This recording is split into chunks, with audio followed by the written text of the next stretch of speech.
My wonderful family.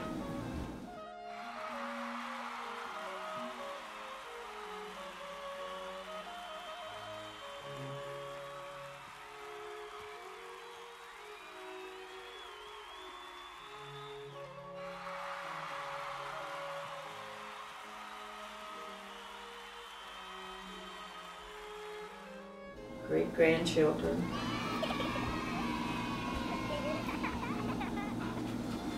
Very lucky. It was a good childhood, thank goodness. My parents were good. Only they didn't live to be very old. By the time they lived to be older, it was too late to find out lots of questions that I wanted to know. I would have liked to have known my father's, where he was born, to give, and what he did while he was in Europe. His family lived in Budapest, Hungary. And I never knew anything about his childhood. That's what, as I got older, would have been interested in knowing. But then he became ill when I think I was in high school. He passed away when he was 60. She was from Windsor, Canada. She went to school till she was 8th grade. And then she went to work in Detroit at Packer Motor Company. She came across from Windsor and was working in an office at that time, or telephone, I don't know. She was busy raising the children, I was busy having children, so we didn't have a lot of personal conversation. It would have been nice to know, but some things I never got to ask questions about, and some things I didn't know. During the war, I lived in Detroit on Calvert. It's World War II. Up to that time, we lived in a house, and I went to school at Brady in Detroit. And that little picture you have of me on that horse was taken at just before I was going to kindergarten. We came out of high school that year. I worked in January till about June, 3 months. Somebody got me a job answering a telephone at a restaurant supply company on Gratiot Avenue. After that, I worked for them for the War Department during World War II. I was a secretary to a colonel, Lieutenant Colonel Atkins, I remember his name.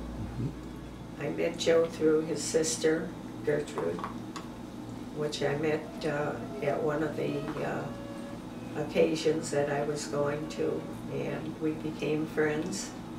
And they had a little cottage out at Carroll Lake, which is out this way someplace. And I was going with some young man, and she was going with some man, and we were double dating. And then we went back to her house after, or this cottage that was out at Carroll Lake. And he was there at the time, and that's when I met him. And that was while the war was going on. He wasn't in the Army, he was working at a war, something that was making war supplies or something.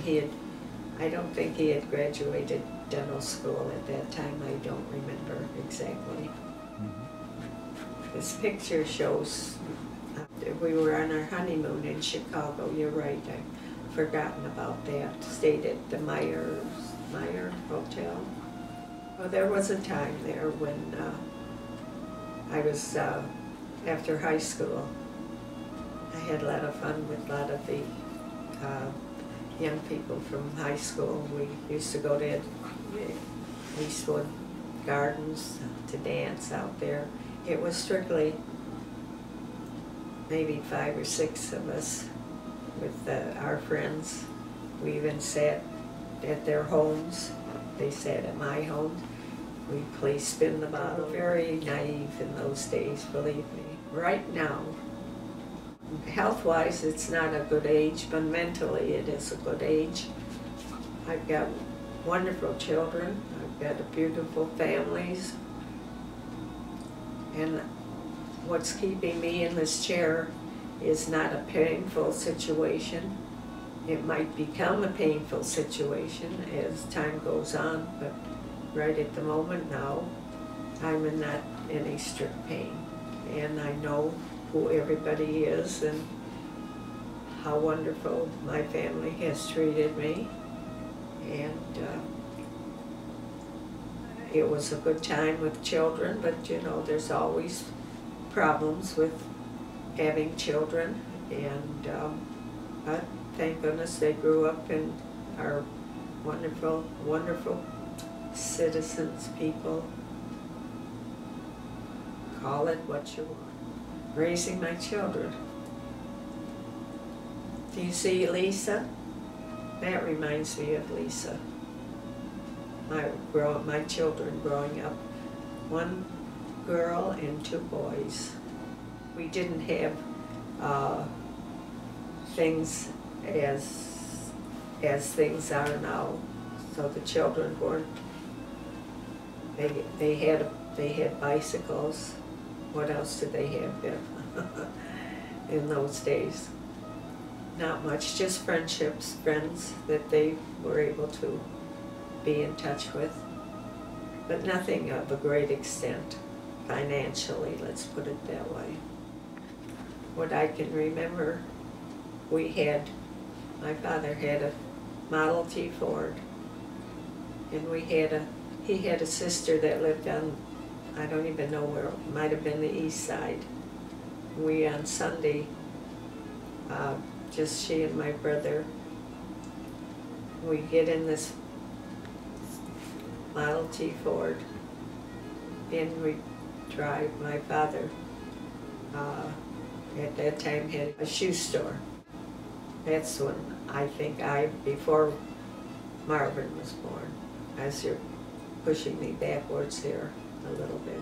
Well, at the beginning, nobody could afford a lot of things, and so we used to go to Eastwood Gardens, which was a dance place, just strictly dance, no eating, no anything outside. And then we'd go back to somebody's house, and we'd end the evening at the house there. That's when we played Spin the Bottle.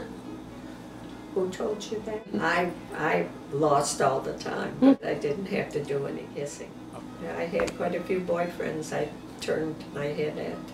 I had one that, in fact, we just gave it away. He used to send me flowers all the time, and a beautiful necklace, which I gave to people to turn it in. I thought it was some kind of, they're wearing them now, those big, I kept everything that I owned. They were pleasant memories.